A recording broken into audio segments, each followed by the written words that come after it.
All we could do was listen to them scream as they disappeared from this plane of existence. Neferuri cried out in frustrated defeat and fear as she was dragged in after them.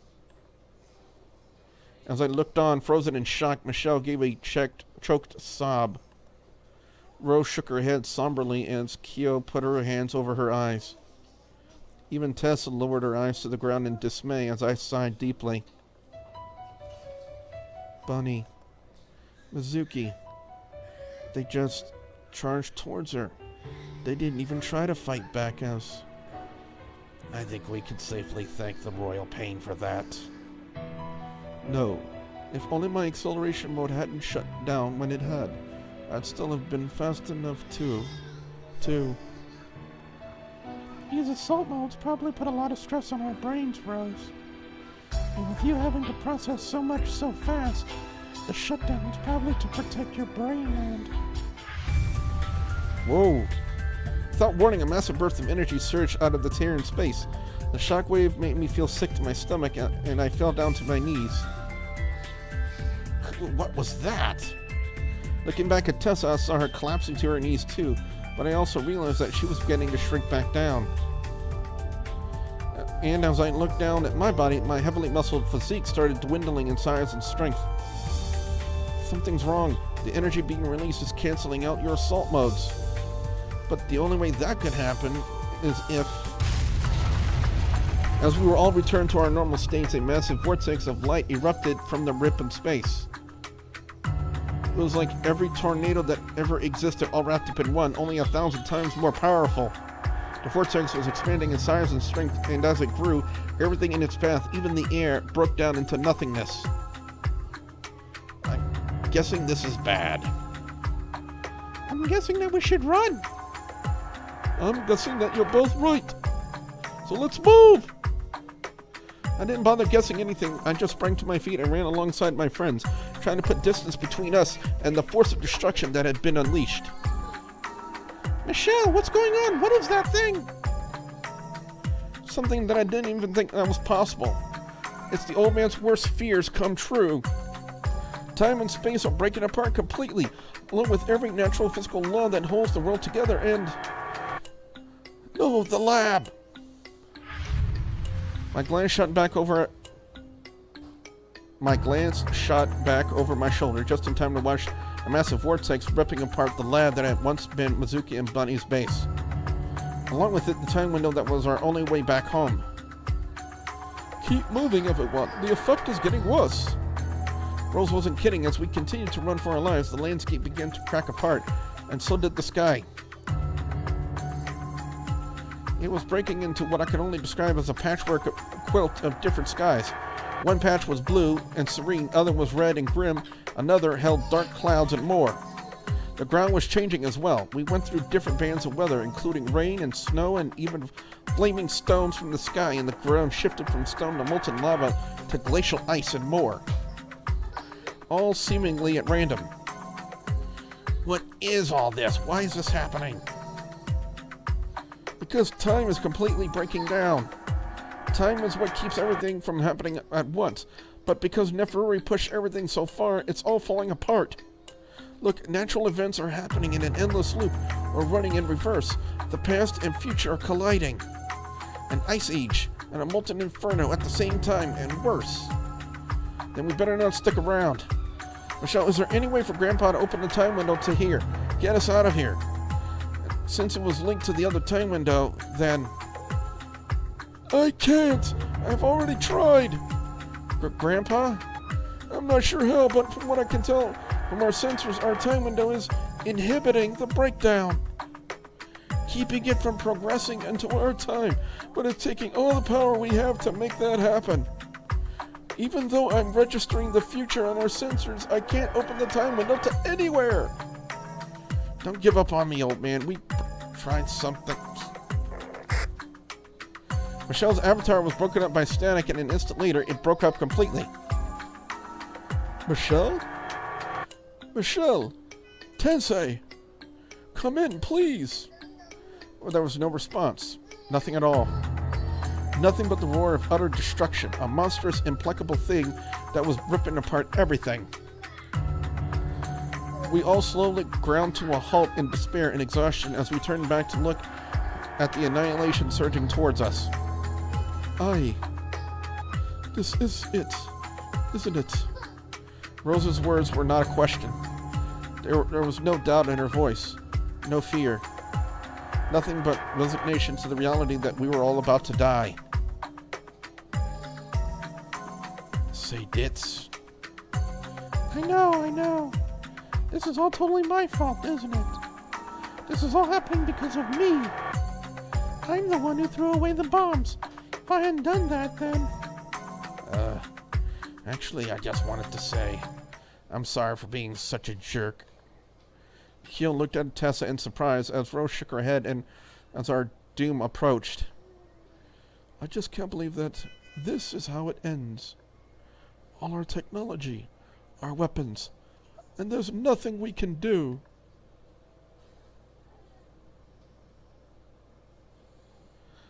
So we have another choice. Admit that Rose was right and it's over. There is one thing we can do. So, like earlier, I'm going to save it all the way back up here because this is like with the original one. So yeah, wait, can I? Wait. Oh yeah, we can do it right here. I'm gonna put that right there. I'm gonna return, and just in case if one option is worse than the other, I want to make sure that I get the right option. So we're going to go with, there is one thing we can do. Nothing we can. That's it! The girls all jumped in surprise at the force of my voice, but I didn't care. I glared at Rose's sword, Kyo's whip, Tessa's pom-poms, and my own shield. All things that had seemed so useless before. Our weapons! They're designed to destroy the quantum sheets that anchor time travelers in a different time. So if we use them on each other, then we can use them to send ourselves back home. Hope lit up the face of the girls who I cherished in my heart. But as the vortex of doom approached, Kyo frowned. But wait, we have no idea that it will even work with that happening. Maybe, but at the risk of being a jerk, I know what'll happen if we don't try it, so I say we try it. Agreed. Everyone, line up in a circle now. Ready your weapons and use them on the person in front of you. We all formed into a circle on Rose's instruction, with each of us facing another's back. Each of us had our weapons at the ready. Now, we're only going to get one chance at this, so everyone, strike on the count of 3. Right. Alright then. 1, 2, 3. We all acted together. I struck Rose with my shield as she hit Kyo with her sword. Kyo snapped Tessa with her whip, while Tessa bashed me in the back with her morning stars. The first thing I felt was pain. Then I noticed an odd sensation rippling through me. Then I gasped when my shield fell apart and vanished. And I realized that my shield wasn't the only thing that had disappeared. Yikes! Forgot about this part. Incredibly, even in the face of annihilation, we all covered ourselves up with our hands as our clothes broke apart, leaving us completely nude as the all-consuming force of destruction rolled towards us. Then, just like that, I was clothed again, and found myself in the strange vortex between worlds created by the time window. Hooray! It worked! And just in time, look. We all watched in horror as we looked back the way we had come. Somehow we were still able to perceive the future we had just barely escaped. Everything was devoured by the storm of destruction we had just unleashed. Nothing remained visible at the distant reaches of the time's corridor. But then our view of that world faded, and we were surrounded by the usual vortex of light and silence. Oh my word. Kenji, what do you think?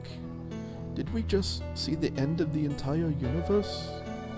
I didn't say anything to this. I couldn't say anything. Had we destroyed our own future? As I tried to wrestle with these thoughts, a massive shockwave surged through the vortex. Uh-oh, that didn't sound good.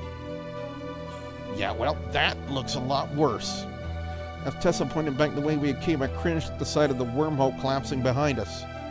It was like the destruction of time and space was following us back to our own time. What do we do now? We can't run in here. Everyone brace yourselves. Aw, crap. The collapse of the wormhole sent us flying out of control down through the many years. Good. Kenji! We all tumbled. Tess is awesome. We all tumbled around madly down the collapsing wormhole. As we careened completely out of control, I saw something or someone just ahead of us.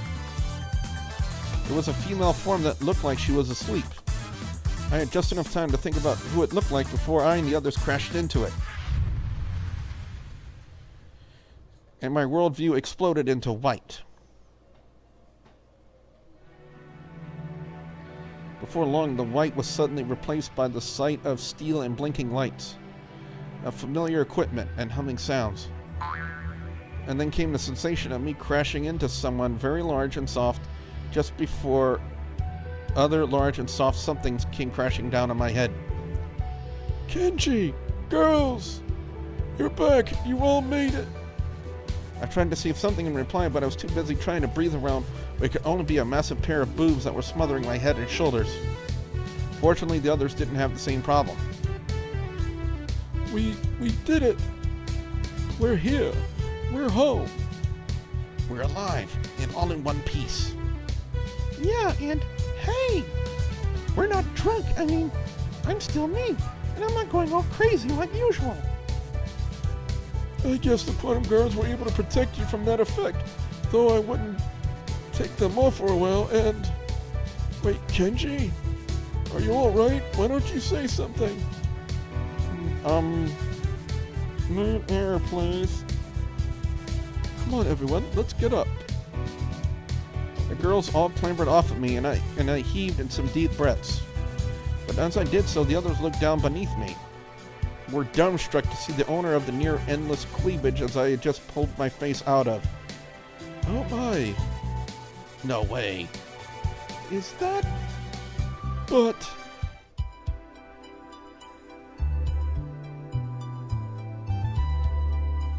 Michelle? Ow, my head.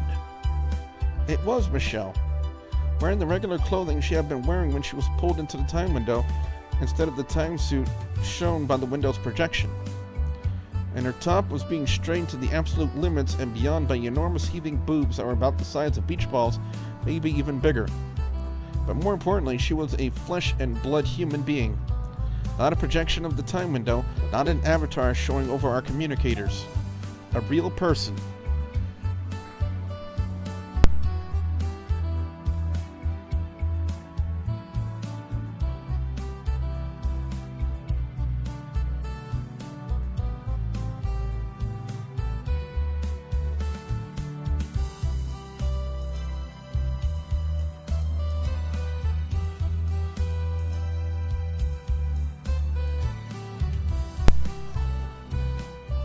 A real person. Oh my gosh, Michelle! Kyo fell down to her knees next to Michelle, eagerly wrapped her arms around the massively busty woman. Which was everything that the redhead needed to bring her back to her full awareness. What? What's that? What's happening? Kyo? Where? Wait, I can feel you! Michelle heaved herself up into a sitting position and started looking wildly around. I can feel, the time window, You're free, Michelle. You're not merged with the time window anymore. I remember crashing into something when we were sent back to this time. I guess somehow we must have crashed into you, and... Kyo slowly let go, allowing the redhead to get up to her feet. Her eyes were wide with wonder as she took a step forward and then another, with her eyes eventually settling on the time window. I'm out. I'm free. I'm free.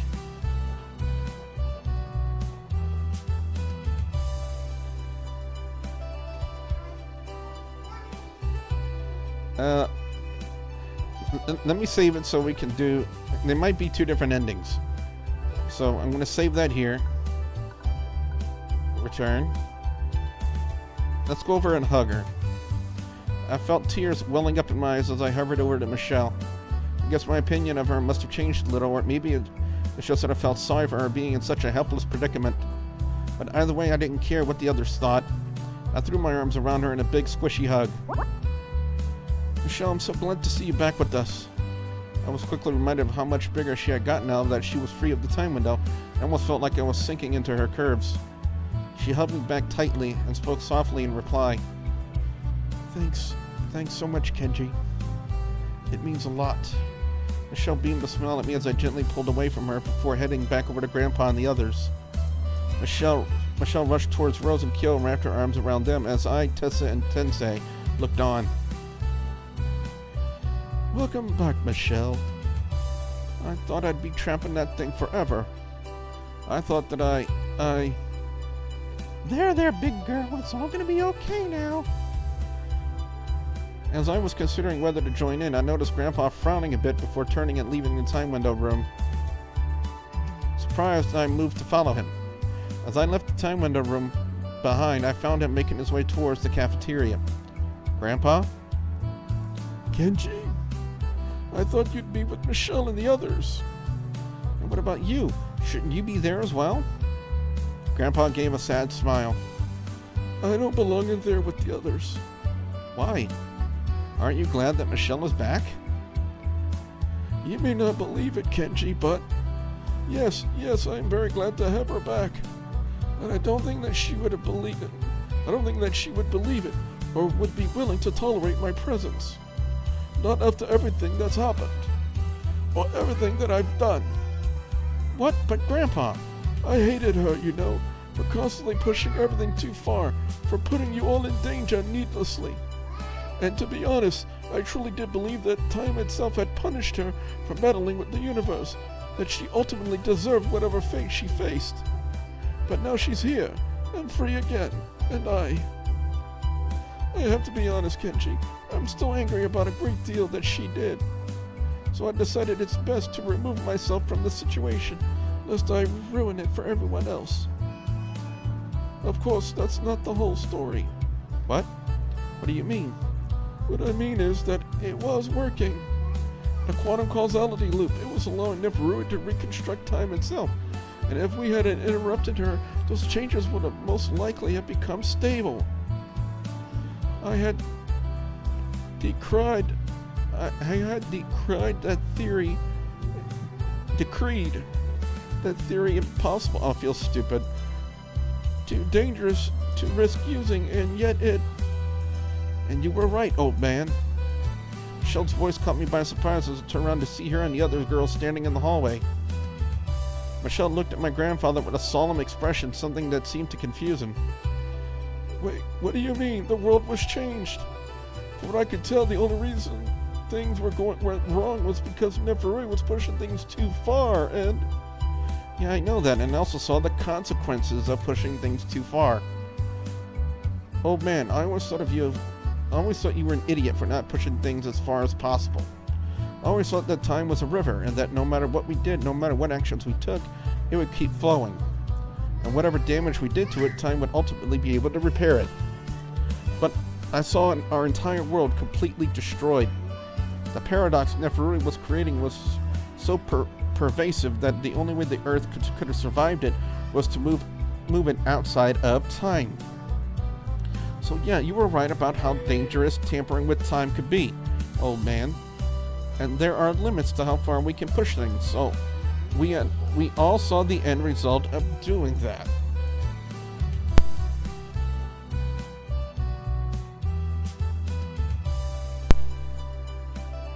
There are limits to how far we can push things. We all saw the end result of doing that, and... Michelle? I don't want to interrupt you in Tensei, but... Well, it just occurred to me that...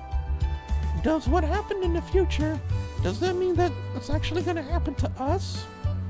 I mean, did we, like, doom the whole universe? I don't think so, Kyo. The events we all witnessed occurred in the timeline where Michelle was trapped inside the time window and remained that way.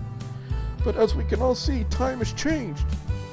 Michelle's been freed from the time window, so she can't be used to fuel the quantum causality loop, which means those events are no longer possible. He's right, Kyo. Now that Time's abandoned the destroyed timeline, we should be safe. Maybe Time even kicked me out of the time windows to stop those events before they could even take place. And now you're the one acting like Time's a thinking being on it with its own will? After what's happened, Tessa, I've decided that I know a lot less about Time than I thought I did. But based on what I do know, I'd say we're safe, pretty much. So what does that mean for Bunny and Mizuki? And what about Neferuri? Do you think she might have survived? Well, given that this is effectively a new flow of time, we can only hope that Mizuki and Bunny will survive as a part of a new future. But as for Neferuri was an anomaly, Kenji. There's just too much that we don't know about her. But after what happened to her and everything that I know tells me that there's no way she could have survived. So seeing this place basically operates on anime logic, that probably means that she's alive and well and already cooking up some evil scheme to pay us back for what we did. Well, maybe. But there is one thing we can all take away from this. Whether or not time is a living thing, I think we've all been given a very serious warning about tampering with things we don't fully understand and pushing things too far. And that's a warning I'll be listening to. There's something else that I think we can take away from this, that I can learn. Huh? What do you mean, Tensei? I was cautious about using the time window. I was terrified of doing something that would end in your death or worse. And I was so so I contented myself with using it for simple observation, studying the past and learning from it. But at the same time, I saw the technology I created being used to transform the world. Well, the person who was doing all of that went too far for her own selfishness. That doesn't mean that we can't also work for a better future. Huh? Gramps? I'm still opposed to trying to mess with time and space, Michelle. That's a catastrophe waiting to happen. With that we can all agree. However, perhaps it is time we tried learning from the past, so we can benefit from the people of today and those who are yet to come. You mean like what Bunny and Mizuki were doing before? Studying diseases and how they mutated and changed and became more dangerous? Essentially, that is, as long as we take the proper precautions. After all, I don't relish the prospect of any of you contracting the Black Plague or anything of that nature. Neither do I. Still, about Bunny and Mizuki. When the timeline shifted because of what happened to Michelle, they forgot all about her. Now that the timeline's changed again, do you think they'll remember her? Or that something else will happen now? Those are all very good questions, Rose. And I'm afraid we'll have to wait a while before we can try and learn the answers. Huh? How come? Because while our time window might have been able to keep the temporal collapse from reaching our time, it didn't manage it without cost. Several systems have been overloaded or damaged in some other way by the sheer amount of power required to do it. As a result, the sensors in all systems needed to contact the future are offline and for now, and I'm afraid that even with all of us pinching in, it will be some time before the time window is back in operational condition. Besides, excuse me, it's a strain on the throat to do the voices. You're alive. Right now, that's all that really matters to me. So why don't we spend some time celebrating that and leave everything else for another day? Right, no, I can't imagine anything better than that. How about the rest of you? We all answered in heartfelt approval.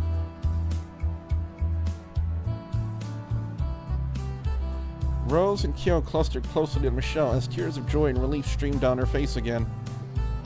Tessa led the way to the cafeteria, announcing that she needed to put together a sublatory meal. As for me, I was just relieved that we had come through this all alive. And the future, if only for a while, seems to be at peace.